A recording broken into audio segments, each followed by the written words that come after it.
This is Solve It for Kids.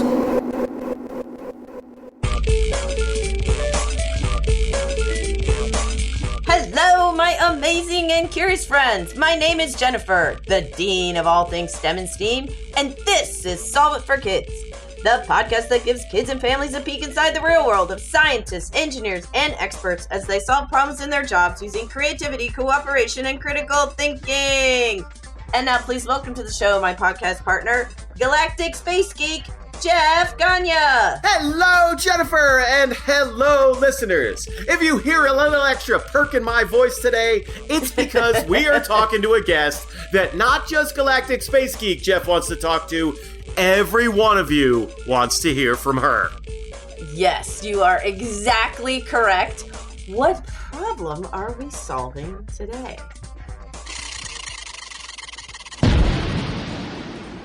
How do you fly a helicopter on Mars? How do you fly a helicopter on Mars? This is the question that I've had for a long time. Remember, Jeff, one of our previous episodes with Brian Franz, we actually talked about how to drive a rover on Mars. And that was before the helicopter flew. Yes, so now I can't wait. That's right. Who is our guest today, Jeff?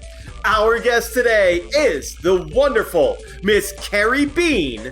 She is currently a senior systems engineer with Sierra Space, and she spent the previous decade working with NASA on multiple missions, including the Mars Ingenuity helicopter.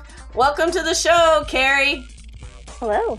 We are so thrilled to have you because we're going to get to talk about one of the things that both Jeff and I have watched with very much excitement. But I'm going to start with the question that I love. As a kid, did you dream of one day helping to work on a helicopter that would fly on another planet? I actually started out as a total weather geek. I was obsessed with watching the Weather Channel. Wow. And I grew up in Texas where we had severe thunderstorms and tornadoes. Okay. And I also lived in South Carolina where I had to evacuate from hurricanes. I was going to say hurricanes. Weather was a huge impact in my life. And so I always thought I would be a meteorologist. And there's so many options with meteorology. You can be the storm chaser. You could be the person on TV. You can work at the National Weather Service. Or, there's so many different options. I didn't really know, but I figured that was where I was going to go. Okay. So then in high school, my family was doing the whole Disney World vacation in Florida. Right. And we happened to be there the week of a space shuttle launch. Oh, yeah. Yeah. And so my family decided we're going to skip for that day. We're going to drive out and go watch the space shuttle launch. And as I saw it rise above the horizon, it's like, maybe space is cool. I don't know. Wow. So I went to space camp and started really getting into space. And then I hit the decision point of what do I do about college now? Right. Do I become a meteorologist? Do I study aerospace engineering? Do I study astrophysics? Like, there's so many options with space. Yes. And I finally decided to settle that I would go into meteorology because all of those degrees all start out with just basic math and science for the first 2 years. Yes. Sure. And so I could easily change my mind later without really losing much progress. So I decided to go study weather. And so I went to go visit. I decided to go to Texas A&M University, which has a wonderful meteorology program. That's a very good school, yeah. Yes. And so I went to go visit, and I was wearing a NASA hoodie, and one of the professors said, "Hey, do you like NASA?" And I'm like, "Yeah, space stuff is pretty cool." And they're like, "Well, you should go talk to this Dr. Mark Lemon guy. I don't know what he does, but it's space stuff and it's cool." Okay. He studied the weather on other planets.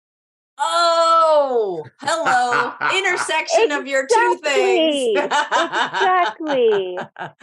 And so at that point, I immediately knew that's what I wanted to do. Yep. So I sent him a long email of like, oh my gosh, I really love this. Like, can I please talk? And literally my first week of college, he brought me in and I was listening into the planning meetings for the Spirit and Opportunity Mars rovers. And I had no idea what was going on. There's tons of acronyms and everything. I had no idea, but I was like, okay, this is cool. I'm addicted. And so that's how I got into studying space with robots. That's a fabulous story. That's a fabulous story. I love story. that. And I love just how much you jumped into. Yeah. As soon as Jennifer asked the question, you were like, it was weather. I loved watching it. I loved watching the news. I loved watching the weather go by outside. And then as soon as you find out at college about weather on other planets and you get into one meet, okay, I'm in. I love that. That's awesome. You sound just like a grown-up kid of, as soon as you like something, you like it all the way. Yep. And that sounds very exciting. So could you then connect us? We don't always ask the question. Could you then connect us? Did you end up going straight from college to working for NASA? Yes, I did. Okay. And what was your first job with NASA? Yeah, so when I started at NASA's Jet Propulsion Laboratory, I started out full-time on the Dawn mission, which was actually, at the time, heading to the dwarf planet Ceres. And now you may think, well, it's an asteroid orbiter. What does that have to do with weather? Well, what I really got interested in working in all these missions in college was what we called science operations. And so you're kind of that interface between the scientists and the engineers. I had the science background to say, okay, this scientist needs this type of data to be able to do their analysis. Right. Where then I could speak to the engineers and say, hey, we need to write the code that's going to go to the spacecraft and take this observation. Wow. And so I started in that area. So migrating from kind of scientists doing research and publishing papers in college to then working in the science operations. Wow. And a lot of it was actually very similar to how we operate the Mars rovers. It's just on a different time scale. The rovers were planning on nearly a daily basis, whereas the orbiters and other deep space missions, you're looking at maybe like a month of activities at a time instead of that kind of daily cadence. Okay. So a lot of the process was the same, just the time scale was different. So it actually felt very familiar, even though it was a completely different, planet, essentially. Right.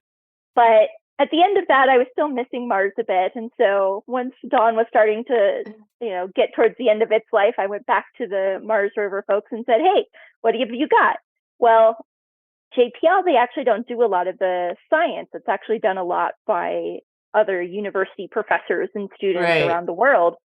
And so they were like, you want to join the engineering team? I'm sure you could learn engineering. It's fine.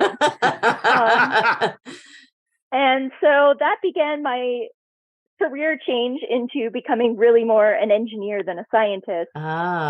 And started out with kind of some basic engineering, what we call sequencing. So this is making the sequence of events that the rover can do for the day. Yes. And then slowly migrating over to kind of running the day-to-day process for the rovers of making sure, the cameras are not going to conflict with taking a picture of something else at this time. And, right. Do we have enough power to do all of these activities? And, just kind of that management of the rover. And then they said, hey, we're actually having trouble finding Mars rover drivers for Opportunity because everyone wants to go drive the new shiny rovers and build Perseverance at the time. Right. You want to learn how to drive a Mars rover? Oh my gosh. No. Right. That is yes, raise your hand. I mean, there's no question that's a yes. Oh my gosh. So what did that entail, driving? Of course, we're all imagining, driving with your steering wheel. Is that actually what you do? What do you do? No. So we typically only plan for the rover every couple of days. And so the rover has to be able to do it all by itself. So as rover drivers, we usually look at the pictures from the previous day and we can see kind of a 3D view around us. And then the scientists come and say, hey, we're really interested in this rock. Can you drive us up to this rock? And so we'll look at the terrain and say, yes, we can safely drive over there, or no, there's really big boulders in the way. We're going to have to go around. The rovers also can't really handle sand dunes that well. So if there's maybe some sandy patches, we're okay, we need to also divert around or attack at a different angle so we don't get stuck. So we'll kind of think through what would it take to get to that destination. Right. The rover drivers are also responsible for operating the robotic arms as well. Okay. And so there's usually someone dedicated to kind of driving the rover for the day, and then someone also dedicated to like moving the robotic arm around, again, working with the scientists very closely. If the scientists say, hey, this rock is particularly interesting, can you do this observation with the robotic arm on it? Right. And then you have to safely figure out how can you position the arm without smacking it into the ground, smacking it into the rover. We want to be safe, right? We want to keep using the robotic arm. Yeah, kind of. It's a little hard to replace. Yeah, it's probably good if you. So, like, can you think about or explain spatially? Like, so when you're looking at it, are you looking forward so you can see if it's moving forward and back? Or, so I'm wondering how hard that is for you being here on Earth and being that far away. And also, how long does it take when you say go forward? How long does it take the rover to move? Yeah, so we generally develop what we call a sequence. So it's just basically a list of commands that say do this and do that and then do this. And so as for the robotic arm, you may say unstow the robotic arm, move it to this joint angle, move this to this joint angle, put it down on the ground, point the instrument this way, turn on the instrument. Like it's a list of things. And kind of the same for driving it, we can be very specific of maybe, turn 30 degrees, go forward so many steps, turn another 30 degrees. But we also have a lot of what we call autonomy on the rover, so it can think for itself. And so if we feel comfortable, we can also be like, there's that rock in the distance, you figure out how to drive there. And the rover will actually do its own analysis and take pictures and figure out how to drive itself to the rock. And so we can kind of vary in between of how safe or adventurous we want the rover to be.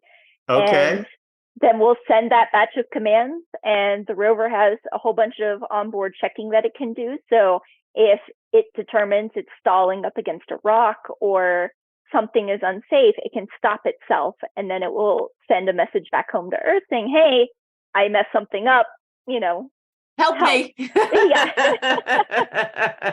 And so then, the next day we'll come in, we'll see that, we'll be like, okay, this happened. Here's how we can react to it. Keep going. Okay. So, that's so cool. Yes. So cool. Yeah, that's very few jobs are going to beat that in terms of what do you do for your job. That's really cool. And so many people are interested in it. I would like to know, during your time as a rover driver, was there a particularly memorable, whether it be scientific project that like a really interesting rock or searching for water or a certain drilling that happened, or maybe a particularly like, we're into a problem, we have to fix it? Was there a particularly memorable day that you were the one driving the rover that you can kind of tell us about? Yeah. So one of the cool things we get to do as rover drivers is we can name things. And now these aren't like official names. You're not going to find them in like a book somewhere or anything. Like the Jen Swanson rock, right? Like, I take that. So I always like to use fun names. So there was one that maybe looked like a meteorite, so I called it Maybe Space Chunk Boy. I love to use fun names. But we had this tradition and opportunity that we also named rocks after either new family members. So if you had like a niece or a nephew that was born, you named a rock after them. Nice. Or if you unfortunately had a family member pass away, you could also name them after that. And so I always had it in my head that the first time I got to do the drive, I was going to find a rock and name it after my grandmother, who was very supportive of me and unfortunately passed away when I was in high school. And so sure enough, that day came, I got to name that rock. It was very exciting. But the more exciting part is that the scientists decided to do a drill campaign next to that rock. Really? So, yeah. And so we drove away and then we came back. And typically at the end of a drill campaign, we take a selfie with the rover as kind of a nice little documentation of what it looks like. Yeah. And sure enough, in that selfie, is my grandmother's rock. Oh, what a that's great awesome. picture. Yeah. Wonderful. I got that one printed out very big and it's hanging on my wall here at home. Yes. I love it. That's a really great story. Okay, so driving the rover is cool. I'm just imagining that you have t-shirts, right? Like, I drove the Mars rover, right? We I'd always wear talk that. about having our own driver's licenses, There you go. I'd wear that everywhere. But now I want to talk about the other cool thing, which is the helicopter. But here's my question to you. So as a weather person, flying this helicopter on another planet, like, what are some of the things you have to think about with that? Yeah, so that was one thing that really attracted me to working on Ingenuity is it was a combination of all these rover driver skills I had learned and the Martian meteorology stuff that I had learned in college.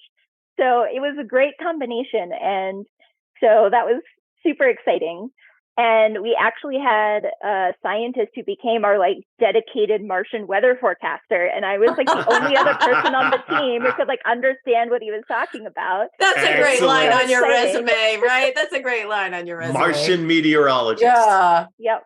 Yeah. So that was just really exciting because especially where Perseverance landed and brought Ingenuity is a really dusty and windy area. Like almost every picture that you see that Perseverance has taken, there is a dust devil in it. Yep. And so that was really exciting from the meteorologist perspective of, we get to see all of this. And so, that's certainly something we had to take into account with Ingenuity is we want to fly at some of the calmer times of day. Right. So we used our weather station to take lots of observations for days before we would fly for the first couple times, just to see what the trends were like. When is the windy part of the day? When's kind of the calmer part of the day? Okay. And try to plan to fly around those times. Wow. Okay. And I would love to know, I've never spoken to somebody as close to Ingenuity as you. I was thrilled that it was going there as a test project from years back once I heard about it. I would like to know, just from you personally, not the whole team or anything, I know it was sent up there as this is a complete test project. We have no idea if this is going to work. We obviously hope so. Did you think from even before the first flight, did you know it was going to work? Did you think it was going to work on Mars and there would be more than one flight? Knowing how JPL engineers work, I was pretty sure it was going to work. Yeah. And, okay. We're pretty dedicated in that regard. Very much so. Opportunity lasted 14 years out of a 90-day mission. Right? Yeah, exactly. And you seem to be able to fix every problem that comes up. Yeah. And yes, 90 days times 14 years. Wow. And Curiosity, when they built and sent Perseverance, it seems like the civilian world just kind of forgot Curiosity's still up there working. Like there's two of them. So I have never had a chance to ask whether or not you guys were, really pretty sure this was going to work. But now Ingenuity is past 50 flights up there. Yep. Can you tell us a little bit about your perceptions of like the science and, okay, it was a test, but now it's like a legit experiment up there. How's it going? Yeah, it's been really exciting to see the Ingenuity mission change over time, where those first couple flights were just seeing what is it like flying on Mars? Right. We can always model it here on Earth, but you never really know because we can't simulate the gravity that well. Meteorology can change very quickly, that sort of thing. So it's been really fun. The first couple flights really just kind of testing our envelope of what can we do. Right. And then now it's supporting Perseverance to actually scout ahead for the rover. Yeah. So basically testing a future operations concept. If we were to send, a rover and a helicopter buddy, does that make the rover mission more efficient? Right. There was a particular set of observations and flights that Ingenuity did where the science team identified from one of our images from orbit some really interesting rocks in the middle of sand dunes. And as I mentioned earlier, rovers are not very good at sand dunes. Right. And so they actually used Ingenuity to fly out and find a path to those rocks that the rover could safely drive on. And so that was really when the science team latched on to the idea that Ingenuity could really help the rover. Wow. Excellent. And so now, as Perseverance and Ingenuity are climbing out of Jezero Crater, the helicopter is scouting ahead to help figure out what's the safest, most efficient way that the rover can climb up out of this crater. And so it's really exciting to see how the mission has evolved over time. That's awesome. So I worked at a space museum and I used to teach kids about the rovers and how they drive around and what you do even before I met you. So this is super exciting. And I used to talk about how eventually there would be Martian GPS and like Google Mars so you could figure out where you need. And never, when I was talking about it, did I think that the Ingenuity helicopter has kind of become that for Perseverance now. It's basically dictating like, this is the best route. This is the way you want to go. That's such a neat thing. Yeah, it's pretty exciting. We have a little bit of an idea from our Mars orbiters, in particular one called the Mars Reconnaissance Orbiter, which has a very big telescope and camera on it that can spy down on Mars. And so once we kind of know where we're going to send the rovers, we take some very detailed high resolution color imaging there. And even then, it's still not that great. Right. You know, we can make out the rovers. It's still from orbit. Yeah. We can make out the rovers, but they're like, you know, a pixel or two across. They're not that big. So you're not going to see those like smaller hazards that would actually, you know, a rock that might affect the rover. Yeah. So Ingenuity is that nice gap between the rover appearing and taking pictures and that orbit image. Yeah. So I'm curious, were you there in the control room the first time that Ingenuity flew? Yeah, they had it split between what two of was the control that rooms. like? Oh my gosh. It was actually really funny. So I was not the one that had all the cameras in it. That was for the like a smaller subset of the Ingenuity team. Yes. But we all had, you know, our telemetry screens up to look at the data coming back. Right. And, you know, our group chat of like, oh my gosh, I can't wait. And they were very specific of you cannot celebrate. Even if you see the data come in, you can't, you know, get excited and celebrate until the specific person says the specific phrase. It's all the PR moment. Yes. Someone in our group chat started posting the video of Ingenuity flying before the telemetry, and the guy said the thing. So we had to be there, like, very serious. And we're like, oh my God. Wow. That, you know, and this is years and years and years in the making, too. So, you know, waiting for all of this to happen, that had to be so incredible to watch engineering and be a part of that team that flew a helicopter on another planet, you know, and then, you know, so I guess my question is kind of like, what's next after that for you? I know you moved jobs and whatever, but this is really cool. Tell us a little bit about what you're doing now, if you can. Yeah, so I was looking for a little bit of change of pace again, kind of. You hit the mountain. Exactly. You know, I became a Mars rover driver. I helped fly a helicopter on Mars. You know, what's next? And one thing that I always thought I would never be able to do was work in the human spaceflight program. Because again, I was like, I'm a scientist, right? Yes. Well, over time, I really delved into engineering. And even though I don't have an engineering degree, I don't do science anymore. I haven't published a paper in a really long time.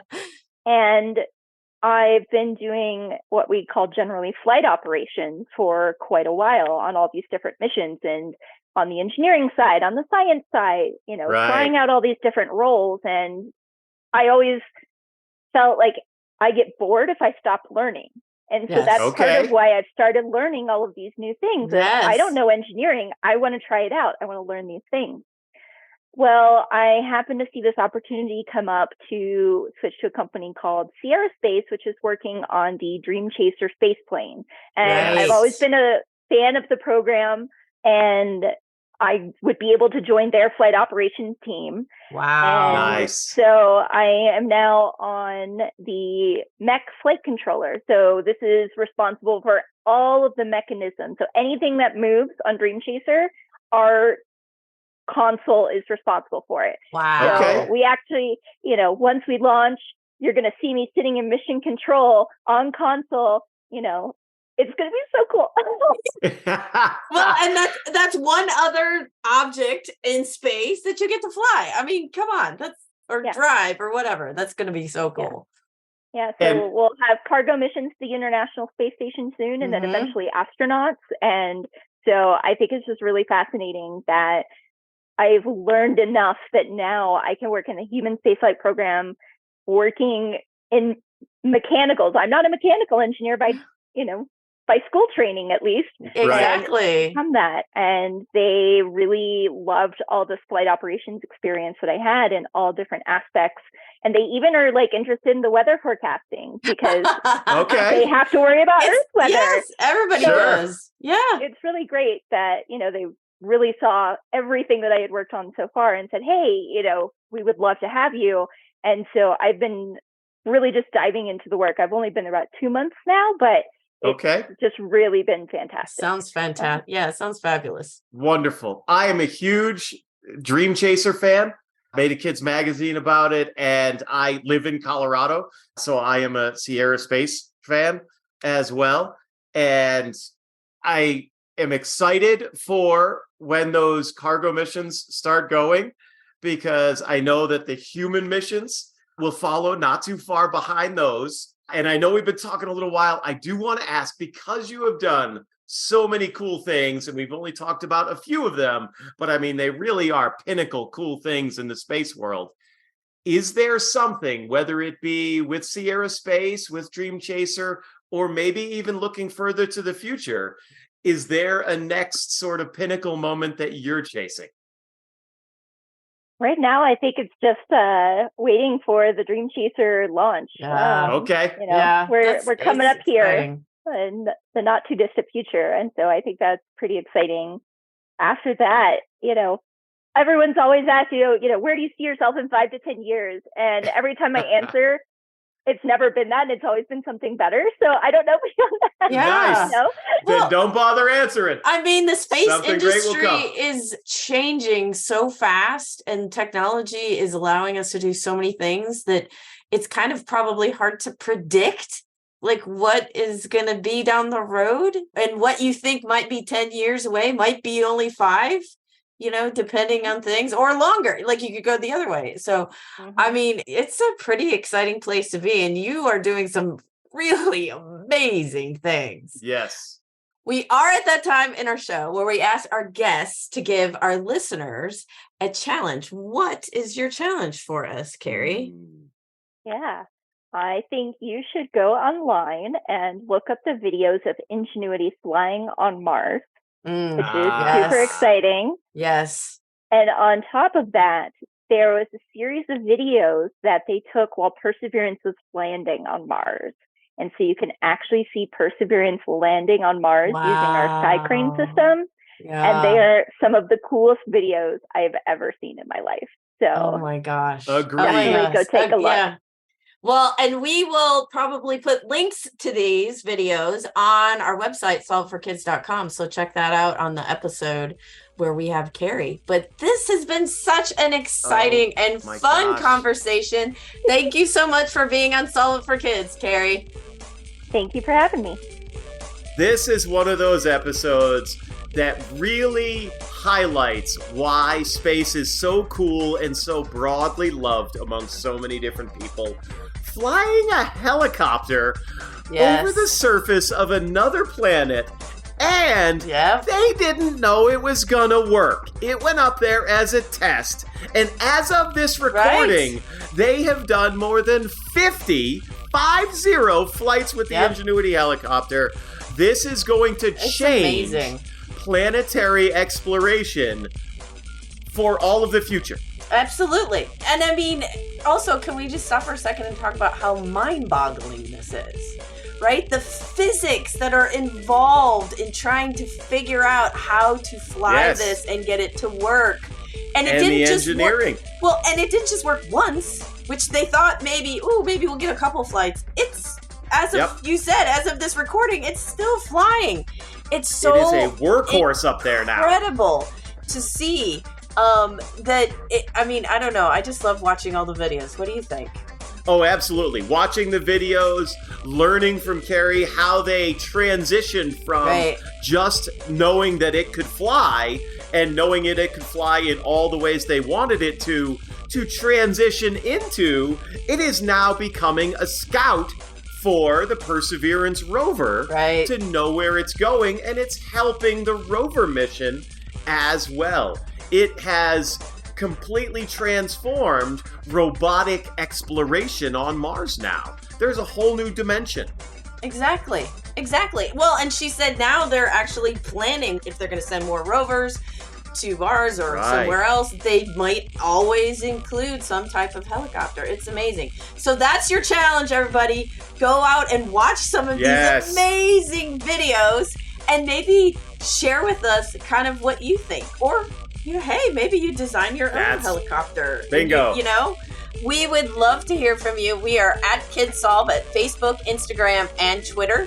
We also, don't forget, have a website, solveitforkids.com. So go there and check it out. You'll see some videos of the helicopter on there. You'll learn more about Keri, and we'll even have a couple of books and some resources for you to learn more. Hopefully, I will remember to continue recording episodes with Jennifer because I will be busy watching all of the flight videos from the Ingenuity helicopter.